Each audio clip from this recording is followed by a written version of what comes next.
And good evening, New Mexico. Hundreds of families from Ruidoso and the surrounding communities have just been holding their breath, wondering whether their home is still standing after those devastating wildfires. Today, some families finally got the chance to see what was left. Residents were let back into Ruidoso and Ruidoso Downs this morning. Several parts of town, however, are still blocked off because officials say they are simply not safe enough, not yet. As for the fires themselves, they are still not fully out yet. Crews have less than half of the South Fork fire contained compared to just 7% of the Salt fire.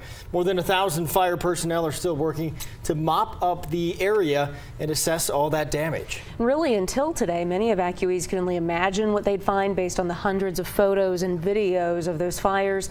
Some of those came from a photojournalist who went from international battlefields to behind the fire lines near his hometown. Cassie Foote spoke to him today about what he captured, and Cassie, he had a pretty interesting analogy for those fires. Tel Lawrence is a freelance journalist from Capitan. He went behind those fire lines a week ago, shortly after those two wildfires erupted, taking pictures of what he calls a monster. He compared it to the front lines of what he saw on assignment recently documenting the war in Ukraine, two enemies of very different elements. When people living in Ruidoso saw something similar to this last week, it was time to get out. But not for freelance photojournalist Tel Lawrence. I saw this giant column of smoke and I was like, well, okay, obviously I need to be a part of this. He lives in Capitan, and as many moved away from the fires last Monday, he and a colleague hiked in, snapping photos, telling a story.